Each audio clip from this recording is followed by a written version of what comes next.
Hello? Hello po, Papa Jackson. Good morning. Hi, good morning. Good morning. Magandang umaga. Welcome to the show. You are my first caller tonight. What's your name? My name po is Chai. Ano po? Try? Chai. Chai? C-H-A-Y. Opo. Parang chai yung iniinom. Di ba yun? Opo. Chai. Oh. Chai. Ay, screen name mo yan? Opo, screen name, Papa Jackson. Palakpakan natin mga kaibigan, pinag-isipan. Ilang taong ka na, Chai? 34 po. 34. Ayan. Asa ka ngayong gabi? Nasa province po namin, sa Leyte. Yan yung tinatawagan, di ba? Please try to call later. Charot. Woo! Grabe. Umpisa ang corny. Galing. Oo, baka walang marating tong show na to ang ganto ng ganto ang pinagagagawa ko sa buhay. Anyway, sorry.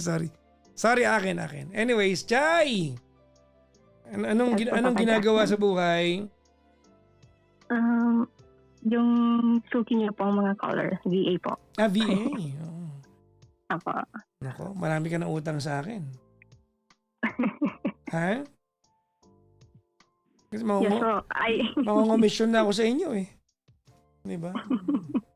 Actually po. Hindi, happy naman ako. Antis nandiyan kayo, no? Anyways, may asawa ka na, ma'am? Di pa po. Single pa po, Papa Jack. Single. Single. May anak, wala rin? Wala rin po. Okay.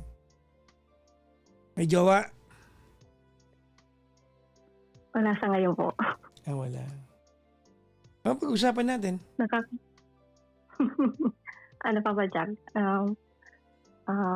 If okay lang po kapag-usapan yung ex po. Okay na naman. Oo. Wag lang yung grocery niya pag-usapan natin. Wala kang magagawa dyan. Punta ka ng Ultra Mega, ganun. Oo. Nasingit pa eh, no? Segway. Naisingit Hindi mo kaya. Anyways. Sige. Anyways, Chai, anong meron? Bakit natin, why is there a need for us to talk about your ex? Kailan ba kayo naghiwalay, by the way? Actually, Papa Jackson, a year na po. And actually, a year na. And then, para bang, I don't know po, kaya nga I needed an advice from you since nag-start akong makinig sa'yo pandemic time, and then during our relationship, parang you were a help for us then if in times may mga problem kami. Baka naman ako dahil lang, ba't ka naghiwalay? Makakapakinig niya sa akin. Narinig niyo naman yung joke na yun, di ba? Sa lahat ng nangyari sa buhay mo, kada down ka, ako lang ang kasama mo. Hindi kaya ako yung malas sa'yo. Parang kailan kayo naghiwalay ulit? Kailan? Last year po. Anong month? Ganito po kasi nangyari. Mga ganitong June po. Sorry. June last year. June. So, isang taon na rin.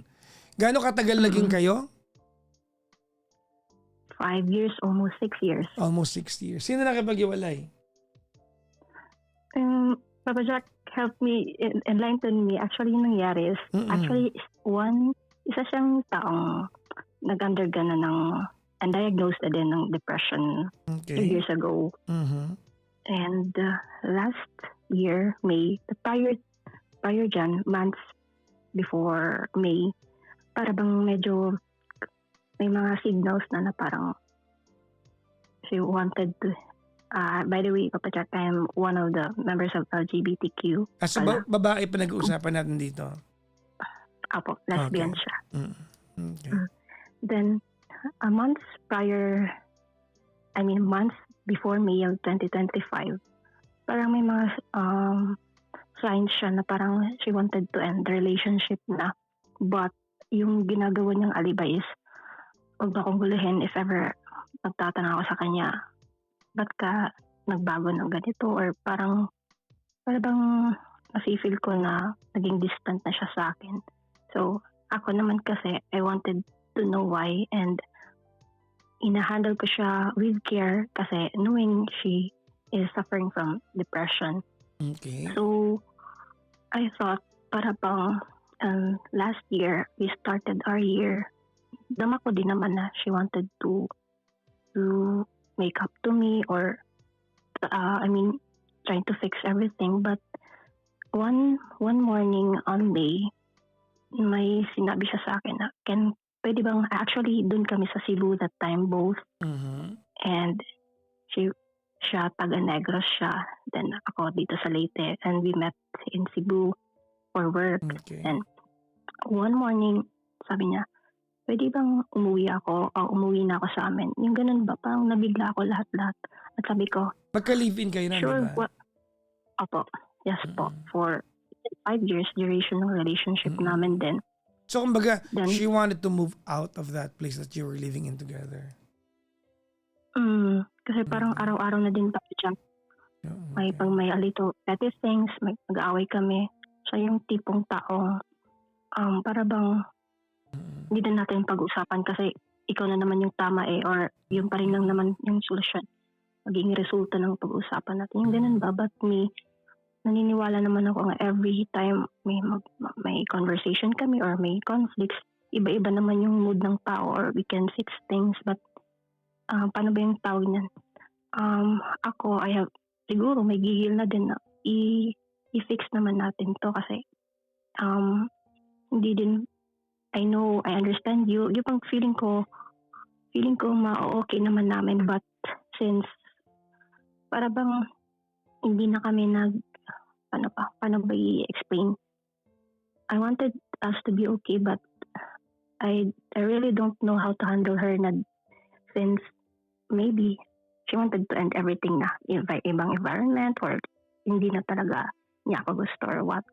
So, ito po yung nangyari. After that, sabi ko, sige, maybe you need to go home sa inyo if you wanted. But And ako din, you practically did not see this coming. That's what you're claiming. yes, Papa Jack. Okay. Kasi she told me, magpapahinga muna ako at saka bisitahin ko yung family ko. Although at times po, Were there signs leading to this of, her changing the routine? Wala at all? wala naman Papa Jack kasi yung normally, nabigla nga ako dun kasi pag gusto niyang bakasyon, sinasama niya ako sa kanila. Mm-mm. Or if pwede naman sa side ko naman, kasama siya dito sa amin. Yung bang hindi Okay. makapalabas lang kami sa routine namin dun sa Cebu. Okay. But that time, medyo nanibago ako. So, I let her kasi medyo, sabi niya, mayroong kasing isang therapy. Sabi daw ng psychiatrist niya is may in-advise sa kanya. Then, I wasn't there. May times kasi, the whole time when may therapy siya, gusto niya nandun ako. And that time, that one session, wala ako doon. And I understand. And I give her that space. So, after that, doon na ako nakapansin na parang siguro she followed the advice of his psychiatrist. So, again, I value her. So, I wanted her to heal. So, I thought Papa Jackson, that's one of her healing process to went home to go back or be with her family. Ganun po. Yun yung direction na I thought we were. And then, andun na siya. Fast forward, nakauwi na siya sa kanila. And ako, naiwan muna ako dun sa Cebu kasi for some reason, di maiwan yung bahay dun. And I thought, magbabakasyon lang siya in a week or two. Then, ayun po. Little by little, sabi niya, before we were so clingy to the point po na kahit nag-duty ako sa madaling araw, kahit natutulog siya, she wants na magkaka-video call lang kami, kahit tulog siya, makita niya lang, something like that. And hindi ako yung ganong tipong tao, but tao nito, naging okay na siya sa akin because I wanted her to feel secure that wala akong tanggap ko anong gusto Hindi, niya. gusto mo rin yun, time na yun. Hindi lang siya may gusto ng time na yun. Huwag mo i-claim na pinagbigyan mo lang siya. You were also happy to oblige. Yun. Yes po. Mm-mm. And yes, Papa Jack. Sorry about that, Papa Jack. So, moving forward po, and after a week, sabi niya, pwede bang, can you give me space? Huwag na muna tayo palagi mag-chat or mag-video call. Okay. Text communication. Sabi ko, bakit? Nabigla naman ako. Tapos sabi niya, sige lang para ako makapagpahinga dito. Makakatulong to sa pag-heal ko. So Mm. kahit another way of naninibago na naman ako kasi siya naman yung that person nga nag-initiate na always Mm. open ng communication, ganun. Pero ako naman, cool lang naman ako if ever like good morning, ganun, or good night, Mm. kamusta araw mo, then natutulog. Mhm. So, ayun po. And I was thinking again na for her healing, so I said, sige, okay, okay lang din naman sa akin, but anytime you need me, I'm just one call or text away, or ganun po. Then, to the point na nag-iisang buwan na po, then she's so silent. Tapos, may random day na mag-chat-chat yan siya. Pwede bang tumawag? Tapos, sabi ko, Mhm. sure. Tapos, pagtatawag mo siya, yung mga bigla ang tanong na, nasasakal ka ba sa akin? Yung mga ganun ba, Papa Jack? That's one of her questions. Random Mhm. questions niya sa call if ever gusto niya mag-give her space daw. Pero, bigla siyang matatawag sa akin if may mga naalala siyang tanong na, yun, usually mga negative.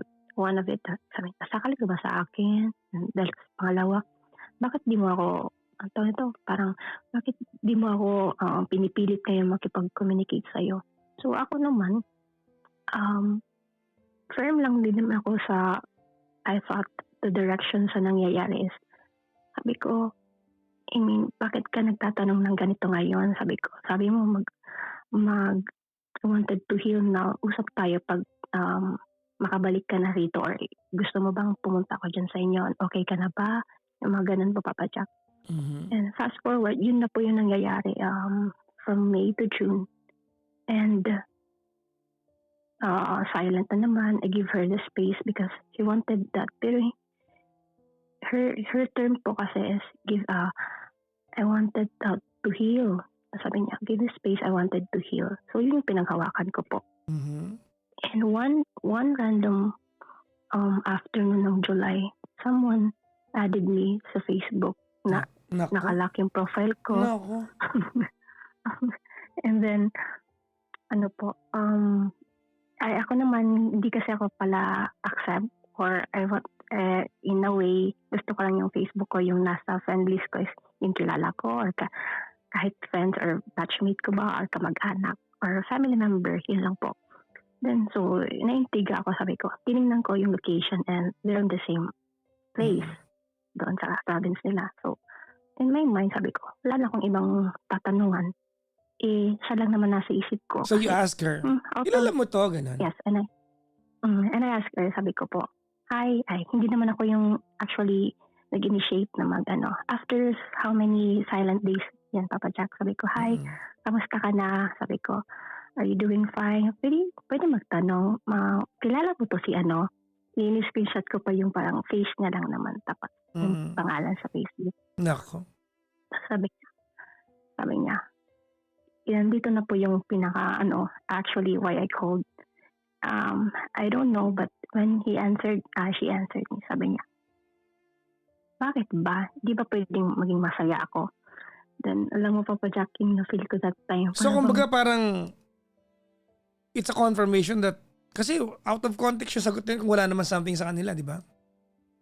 Oo nga po. And when di ko din out of many reason na para bang hindi ko maintindihan ba't ganun yung sinagot niya. Ano sabi mo sa kanya?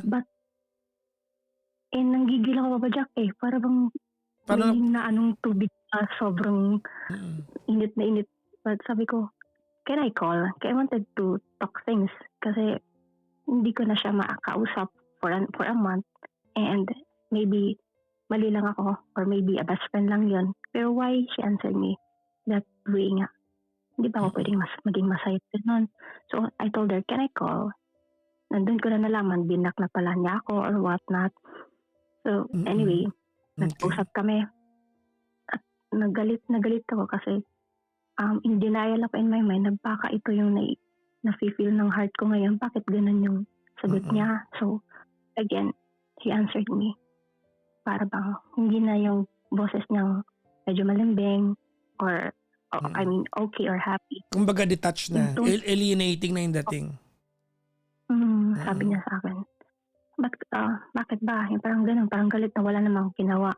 We parted ways na iyak-iyak pa kami that time. Hinatid niya pa ako pag uwi sa bahay, ganon. And Mm. everything. Yung sabi niya na uuwi lang siya to heal. And then, hello? As in ngayon, I only ask you, sino? Kilala mo ba to? Then yun yung sasagot mo sa akin. And out of gigil at galit ko that time, sabi ko, grabe ka. Ganun pa. Sabi ko, Papa Jack, everyday pumunta ako ng simbahan, maging okay ka lang. And I thought, you're there to bond with your family kasi nandito tayo sa Cebu, wala tayong Mm. time sa kanila, or even you, burnt out ka sa work mo. And but ina-acknowledge mo nga the whole reason why you are suffering depression, because she told me through text, ang haba-haba nga, ako daw yung reason. Sabi ko, bakit ako? Hindi mo ba naalala yung panahon? Because it's her second time na bumalik yung ano niya, kasi naging okay na siya eh. And I was with her the first time na na-diagnose siya. Para bagang I don't know how to feel that time, and gusto ko man na makita siya harap-harapan. Hindi para sampalin siya or anuhin siya, but to tell her eye to eye, or if ever man hindi na niya talaga gusto, just to know, so just to say things, why, ba't ganon, naging magkaibigan naman tayo prior, ganito or what not. Sayang ba? Tsaka, I felt cheated in a way kasi, No, you did not just feel cheated. You were cheated. yes, Papa Jack, I was very sincere when she left the Cebu. Sabi ko, I thought you're okay ka lang You kasi, thought it was for her welfare, no? Parang ganun. opo. Okay. Ay, nakita kita I witnessed your vulnerability that time. You're about to jump dito sa terrace ng bahay natin doon sa Cebu.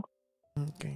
Your parents haven't witnessed that kasi you don't want them to be stressed about how burnt out you are. Okay. Balik tayo sa kwento, mamaya na yan. Oh. So sabi niya, and then, what did you discover? Kasi hindi pinutol mo yung kwento eh. Tinawagan mo siya. So, Oo. going back, yun nga po, sabi niya, sabi niya sa akin, Papa Jack, that time, hindi siya yung inaakala mo. Sabi ko, hindi na ako bata. I mean, hindi na ako bata or lolokohin mo na wala lang to siya sa'yo. Ba't ganun yung sagot mo sa akin? You could have said, batchmate ko siya or ex ko siya before and we reconnected ngayon. And yun na nga po, that time daw, nagko-court pa lang siya. Okay. That July. Wala pa, hindi pa kami ganito. And then, out of, ko lang, Papa Jack, na-curious din naman ako. The lady, friend requested me, diba? So, I messaged her, sabi ko, hi miss, sabi ko, para bagang, the content of my chat was, tawag ito, may mutual friend po ba tayo? Ganon, sabi ko. Then, a minute after nag-drop ng call ng ex ko, sabi niya, nag-reply yung babae, sabi niya sa akin, huwag ka na ako na magtanong, alam ko naman, alam mo na. Ganun na yung reply niya sa akin. So, wow. And para bang, Papa Jack, I don't know if valid tong na-feel ko. Sabi ko, ba't niya ako i-add? Para ano pa? Kumbaga ba, kung alam niya. And parang, ano bang klaseng babae ito? Di ba? If may ex yung magiging, or someone is courting you, or maybe, ano ba, why would you need to add the ex or what?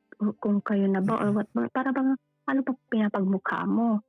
So, nireply out of my anger, or I don't know if I felt betrayed by that time. Sabi ko, miss, I'm asking you because I wanted it to come from you. Ganito, sabi niya, tanungin mo na lang yung ano mo. Tanungin mo na lang and she mentioned the name. Sabi ko, no, I'm asking you. Nag-friend request ka, di ba? Sabi ko sa kanya. And Sabi niya, I mean, I chatted second pa na chat. Sabi ko, this is a tip lang, Misa. Next time, if may someone is courting you or kayo na ba or hindi ko alam, huwag mo nang pakialaman yung mga nakaraan niya or her girlfriend or whatnot. Teka lang, Kasi teka lang. what for? Wait lang. Nai-alienate na kami sa kwento. Hindi na namin naiintindihan. Sige po. I'd love to understand, but okay. So, sa Sige madaling po. sabi, may relasyon sila. Yes, Papa Jack. Okay. Ex niya sa Ex niya yun. Before.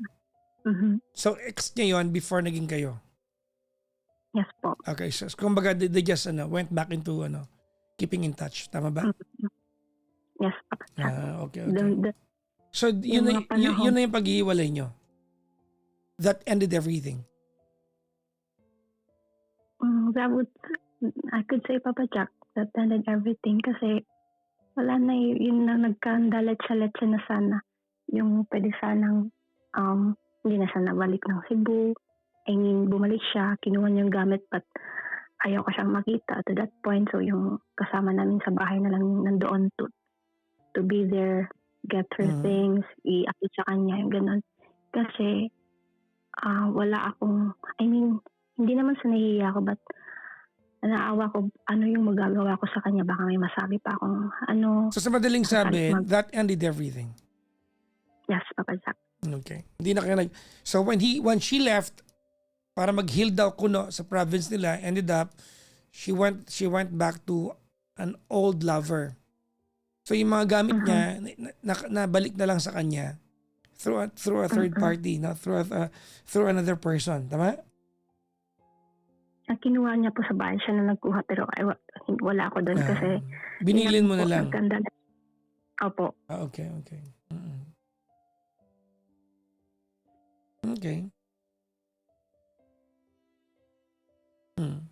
Okay. Ayun. So that's 1 year later today, no? Kasi June na rin ngayon, no? Actually, July na, no? July na po. Malapit na yung birthday ng anak ko. Happy birthday. Malapit na. No? Anong gusto mong pag-usapan natin? Ano lang, Papa Jack, actually, yun na nga, slowly naman nakapag-move on na ako. But, I don't know, I just wanted to talk to you if, yun na nga, it ended everything, di ba, Papa Jack?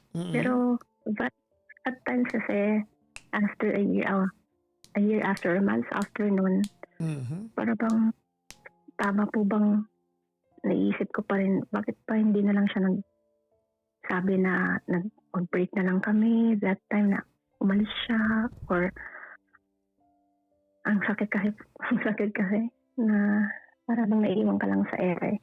And tama naman, pero hindi na para i-wish mo na sana sinabi niya ng ganito because you cannot imagine what's the alternative because it did not happen the way you imagined it. It happened the way it happened. It happened sa paraan na she left. Maybe she couldn't get herself into telling you the truth. She told you another truth. It was a lie. She told you she was going home. Pero I'm sure alam mo yun kasi tinanong kita kanina eh. You did not see it coming. Sabi mo, no. If it's really out of ordinary, no? It was just, according to you, it was just one day, she wanted to go back home. Na normally, niyayaya ka niya. Tama? Pero that time, hindi ka niya niyaya. So, it happened that way. Now, you said something striking, Sabi mo, naka-move on naman na ako. Yan ang that is something that you shouldn't do to yourself, no? Yung magsinungaling ka sa sarili mo. Of course, hindi ka ba nakapag-move on. Otherwise, bakit natin pinag-uusapan to? Why is it important to you to still scrutinize, no? And question the details of how it happened. Kung talaga nakapag-move on ka na. And alam mo, moving on has many meanings, no? But one of those meanings is being at peace with the reality. You are not at peace with the reality. Hindi ka pa nakapag-move on. Alam mo yan. Because diyan pa rin umiikot ang mundo mo. Your universe still revolves around the fact that you're questioning whether, sana pala, hindi na lang niya ako niloko nun na uuwi lang pala siya para mag-heal. No. Sana sinabi na lang niya, mag-break na lang kami kasi ganun din naman yung gagawin niya. Naintindihan kita, China. I think this is where you're coming from. I think you find so much injustice dun sa part that you spent 7 years of your life being with her. And yet, she cannot give you the dignity of proper closure. Mm-mm. Tama ba? Yun po. Feeling ko nandun ka. No? You believe that you deserve more than what she gave you for an ending. Tama? Yes po, Papa Jack. That's exactly what you want. Tama na? But you know what? Chai, no? Closure is a luxury.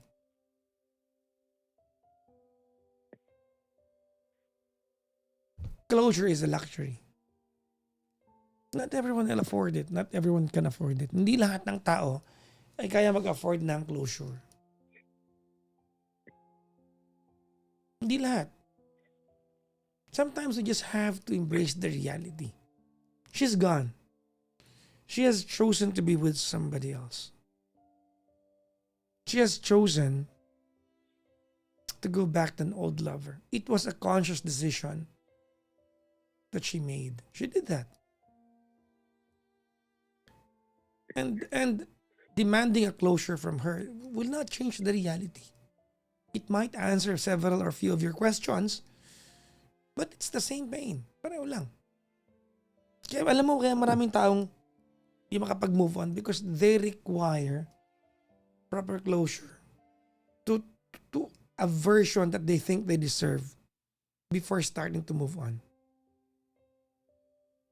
That's precisely what you're doing now. You are requiring her to give you a closure na swak at pasok sa standard mo. So you can finally start moving on. No, that's beyond your control. I'm sorry if I'm being brutally honest to you. But yun ang katotohanan nun.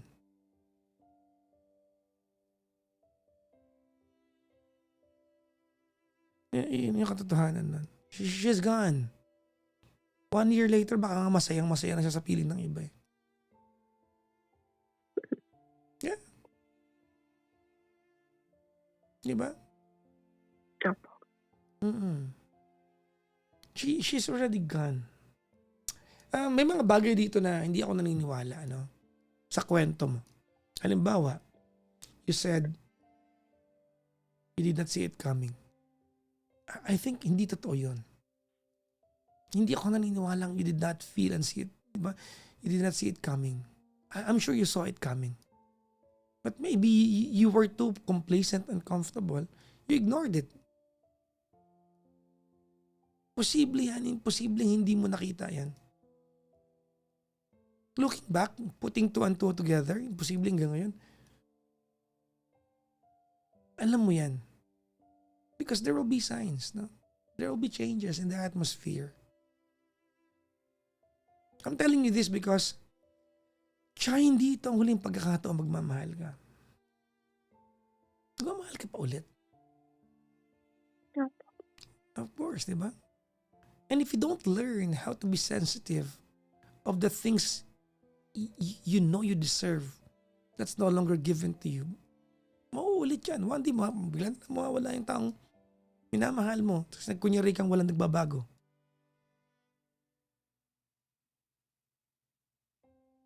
Am I making sense? Yes, Papa Jack. Okay, now, let's do some things tonight. Number 1, stop lying to yourself. I'm not saying tamang magsinungaling tayo, no? Sa ibang tao. Pero, mas masahol yung pagsinungaling sa sarili. You're lying to yourself. You are making yourself believe na naka-move on ka na. Because hindi mo pagluluksaan ng tama at maayos yan kung naniniwala kang nakapag-move on ka na.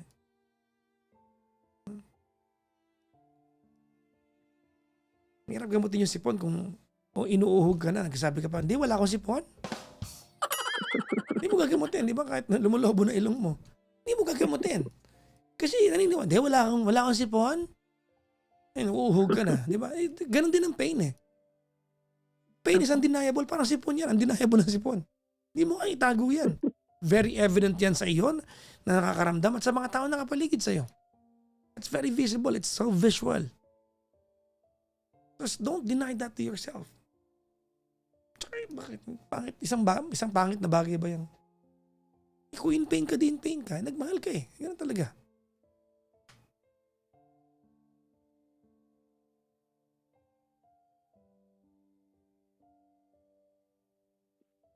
Diba?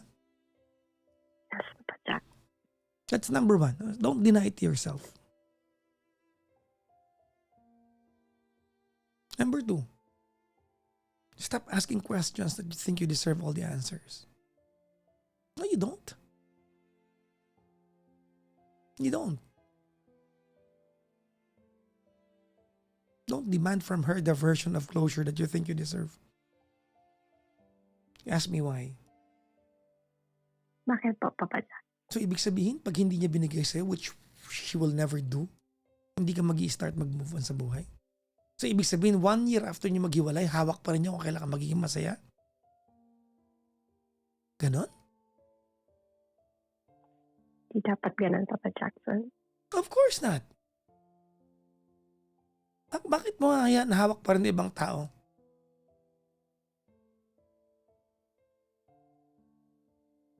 Kung kailan ka magiging masaya. So dahil dahil halimbawa, it's next to impossibility na mag-closure siya. Bigyan ka niya ng closure. That's next to impossibility. So hindi ka mag-move on? Ganon? Hindi po. Exactly. So, stop whining about not having the closure. Tsaka yung mga tao nag-require ng closure, pag nagkita, nagtatalik lang yung mga yan.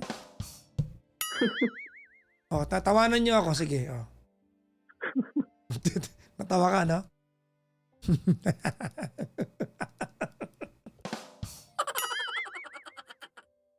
Di ba? Totoo.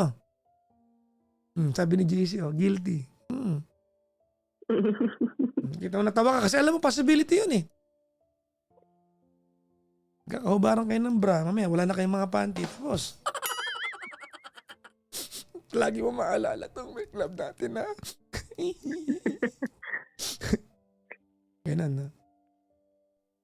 I mean, it's been over for a year now. Ako, I understand yung difficulty nito kasi mahal mo eh. Hindi ko sinasabi sa'yo na mali may mga tanong ka. It's about time na tigilan mo na.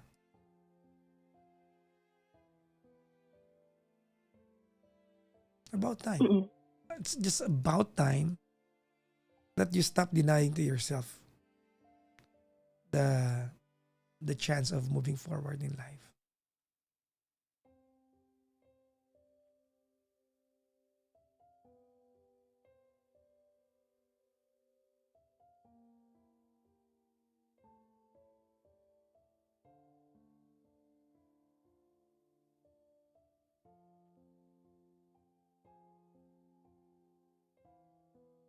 Kasi pag hindi mo umpisahan tong acceptance, moving on will never commence. It will never commence.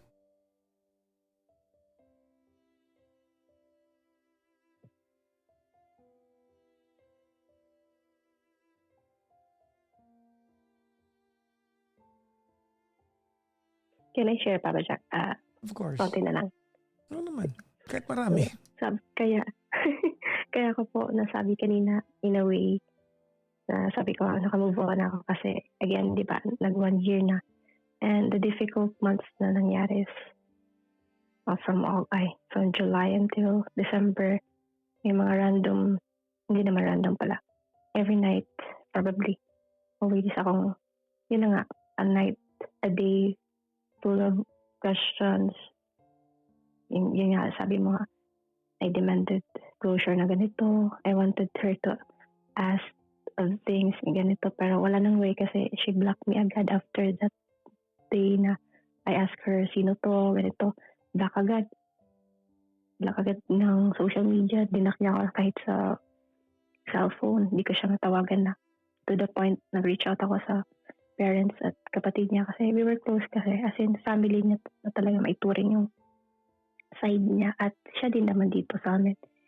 But, nahimasmasan na lang ako unti-unti. Mahirap yung mga ibang, yung bago-bago pa. Naiyak ako palagi or especially ganitong oras when I'm duty, hindi ako maging productive sa work kasi naalala ko bigla. Ba't pa ganun? And totoo po yung sinabi mo. Maybe I was just too complacent kasi, not to defend myself, but assessing myself talaga nga. I am that type of person na pag may mga conflicts kami, yung gusto kong naging okay kami, but maybe yung iba pala yung effect sa kanya. Para siguro na ano na siya, ayoko na nito kasi yun na nga, hindi na magkatugma hindi na kayo magkakaintindihan actually. And I respect her na nandun na yung direction niya. And after this year, I started the year, kumbaga, minsan ko na nga lang siya to the point nga, hindi ko na siya maalala. And tonight, when I nag-DM ako sa iyo po, kasi again, when I started this call, sabi ko, that time when we were in a relationship pa, you were one of our bonding moments na minsan sinasamahan niya akong magpaumaga and you were our background. Nakikinig kami sa mga stories and problems ng mga callers. Anong ginagawa niyo ba nakikinig sa akin? Ha? Kayo? Uy. Hoy, ha? Nag-work lang po. Nag-ano? Nag-work po, Papa Jack. Okay. True? True. Keyboard po. Dito. Okay. Sa mouse. Okay. Sige. Ginawa niyo pa akong aphrodisiac, ha? Okay. Ay, nako. Anyway, yun po. Kaya, ang tawag nito. And fast forward, ngayon ko, hindi ko na siya actually naalala.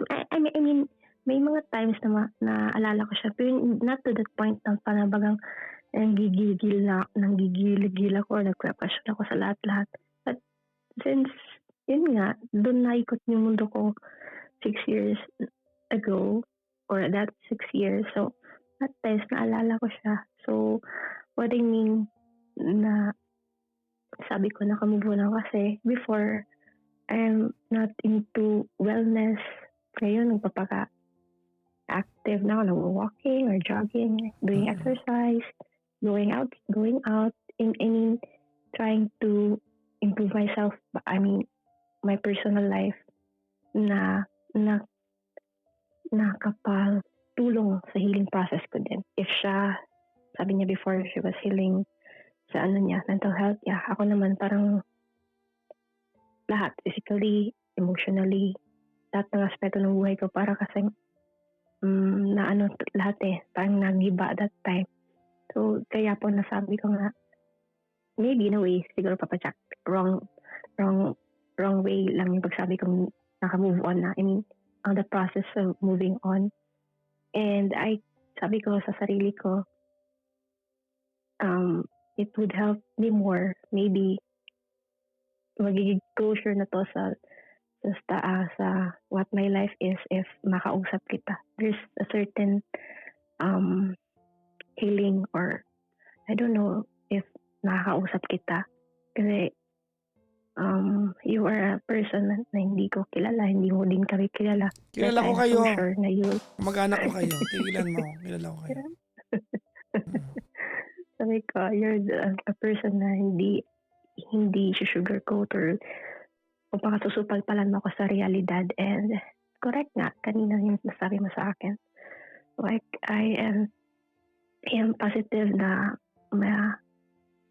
I will cross the bridge na po of that phase in my life. Kasi totoo nga, hindi naman end na yun ng magmamahal pa ako or end ang buhay ko.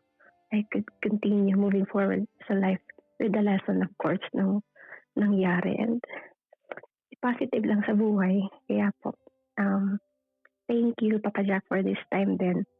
And you're the best medicine for me in this process, din, healing process. Di ba? Ang dami mo sinabi, ang ending naman di ka pa rin nakapag-move on. Yun naman din yun eh.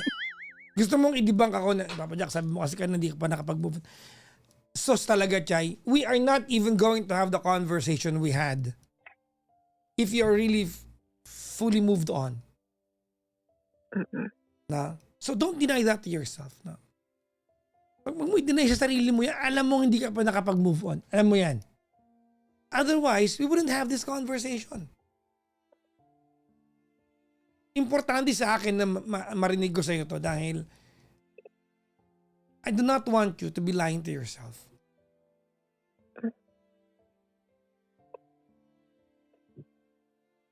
Hindi nakakababa ng pride yan. Ano kung hindi ka makapag-move on? Gano'n naman talaga pa. Nagmahal tayo. Gagawin mo. In love ka eh. Diba? Naging masaya ka eh. That's part of it. Diba? 7 taon yun.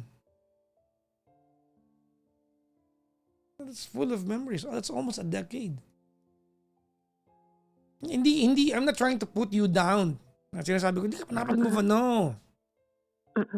I'm just telling you because I do not want you to, halimbawa, magmahal ka ulit, magre-relapse ka kasi hindi ka pala okay sa past mo, di ba? Kasi dinelay mo sa sarili mo.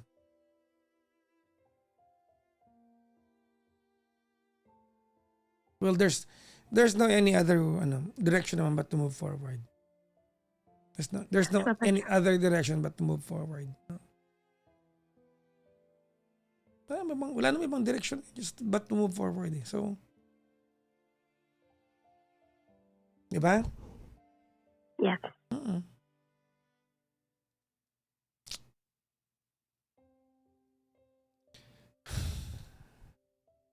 Anyways, I'll tell you one thing. Ready? Pa? I'll tell you something. Are you ready? Yes, pa. Okay. I hope you know and you understand, Chai, that this experience,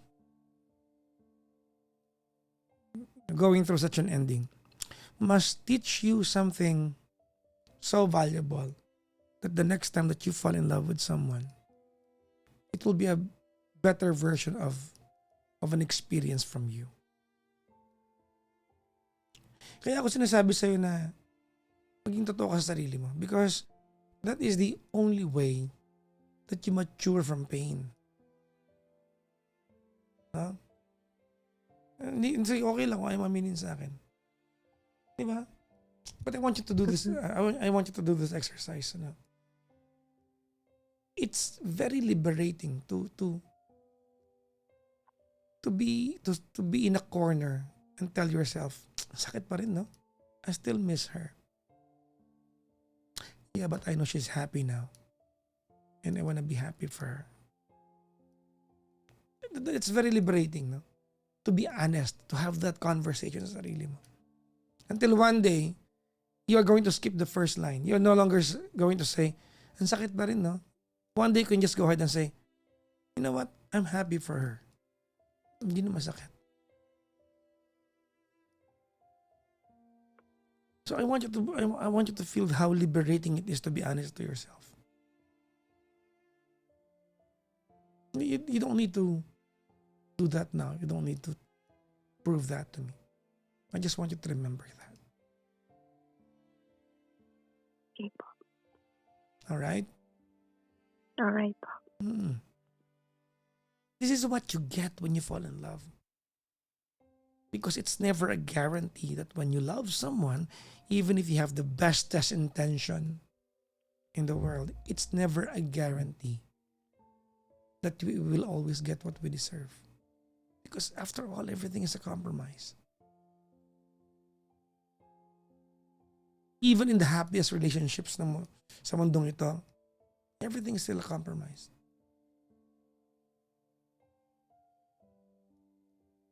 Yung pag sinasabi natin na get what you deserve. Ang totoo niyan, when we say that, we're just telling ourselves that, yes, I'm willing to tolerate yung mga kakulangan because I'm happy kahit may kulang kasi mas nakikita ko yung meron. Ganun naman talaga ang pagmamahal.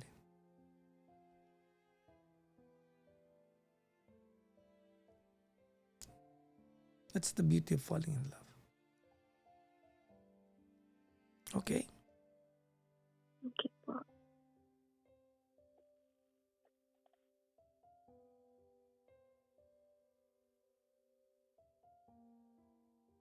She's happy now. I hope you'll be happy soon too. Thank you, Papa Jackson. Ha? Thank you po. Nakatira ka pa rin ba kung saan kayo tumira? Hindi na po. Umuwi na din ako sa amin kasi naalagi ko lang lahat. Tama naman.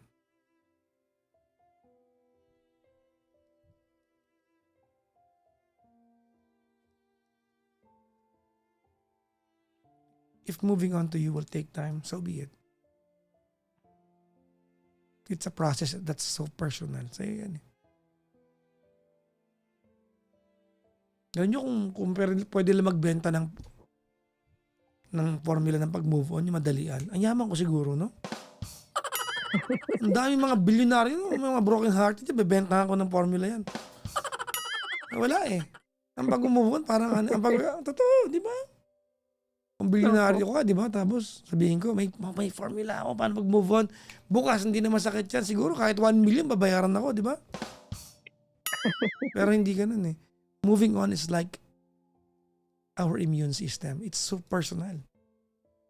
Hindi ko pwedeng pahiram sa'yo yung immune system ko. Akin lang to. Mag-ingat ka palagi, ha?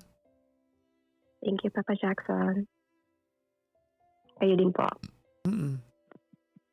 Bye-bye po. Bye-bye. Bye-bye.